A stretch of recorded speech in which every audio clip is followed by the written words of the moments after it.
Ahoy there, Captain Benzie here, coming at you with another Intel Report. The series that breaks every unit in Command & Conquer Rivals down into itty bitty teeny tiny pieces and reconstructs it into a winning strategy, with the unit or against it. These videos aren't monetized, so if you are finding them useful and would like to donate to keep me going, I've put a link to my digital tip jar in the description below. Likes and subscribes are awesome too, and let me know how your climb to Tiberium League is going down in the comment section below. Today, we're looking at Nod Confessors. Confessors are an elite caste of Nod's spiritual and military leaders. Their black armor, red capes, and intimidating presence inspires zeal in their followers and terror in their enemies. Known to wield heavy Gatling guns, they can tear enemy infantry and aircraft to shreds. Confessors are late-game infantry built from the Temple of Nod.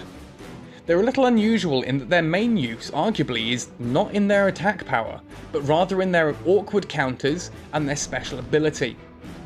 You see, Confessors inspire the troops around them. Adjacent infantry receive an increase to their attack speed, which can be seen by this orange glow around them. This can turn basic infantry into terrifying units of death. For example, inspired flame troopers melt infantry at horrifying speeds, and laser troops blast through vehicles suddenly like they're tanks. You can use your Confessors to give your other cheap infantry units a significant boost. Note that the Confessors don't even need to be stationary, just adjacent, meaning that they can buff friendly units in passing. This allows you to give a unit an extra push whilst the Confessors relocate to a better position. That said, Confessors are more than capable of standing their own, as their counters are less than obvious. Their Gatling guns rip through enemy infantry at a fierce rate, so even two Shockwave or Flame Trooper squads or Chemical Warriors will not finish them off. Enemy Talons and Venoms will be riddled with holes and fall from the sky long before the Confessors are done. Even Rhinos and Buggies will fall apart before they can finish off Confessors. In fact, the only real hard counter for Confessors is either a Disruptor or a Flame Tank, but it is a bit crazy to run these units purely to deal with Confessors. As such, your best bet is going to be engaging with multiple counters at once. Between your different options, Rhinos and Buggies are probably the best for this, but multiples of any anti-infantry units will do it eventually. Strong Arms Turret can also be used to add a little extra punch, but know that shifting these guys is not a simple task once they're out on the battlefield and inspiring mayhem. Now, whilst they're not quite as punchy as cyborgs, the added boost to nearby units can make Confessors a frightening and frustrating prospect to deal with.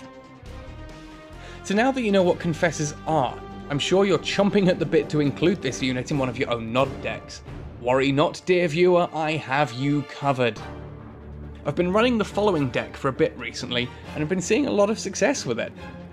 Confessors work best when they have infantry to inspire, so we include laser squads for early scouting and for dealing with vehicles like attack bikes, pit bulls, and tanks. Flame troopers are used for clearing out enemy infantry early on. Play defensively, take the pads cheaply, and hold them. If you can pull out a second harvester safely, you may find this helpful for rushing into Confessors, but it's by no means required. Our War Factory contains attack bikes for dealing with early air threat, and buggies for taking out heavy infantry spam if your flame troopers are getting that little bit overwhelmed. Stealth tanks give us some heavy anti-aircraft capabilities and can be used for sneaking a quick harvester kill when you can. Just be sure to pull it back to safety whilst it reloads. Now, I know that stealth tanks are quite a high unlock, and you can happily swap these and the buggies for Banshees and a Venom to do the same tasks. Just note that the additional building cost may delay your Confessors, so a second harvester or a timely harvester killed may really help you out. That said, you will of course find that perhaps you don't need to run the attack bikes. If they don't switch into air early on, you can just run the Venoms for anti-infantry, and the Banshees can deal with that later on. Now, the Confessors in this deck sit in the Temple of Nod, and your aim is to get these out as swiftly as you safely can, and then to reinforce them with flames or lasers as required to deal with whatever threat your opponent throws at you. I've chosen Seth here, just as his drill pod gives your Confessors more infantry to inspire, and can be used to distract your opponent early on, or to seize a distant nuke pad and really grab that first missile. I like to drill pod a flame trooper unit near to Confessors and have the Confessors come in and boost them up. That attack speed buff really helps your infantry do their job significantly faster. This deck does play fairly defensively, control the pads early on, and then use your Confessors to make it really difficult to take them back.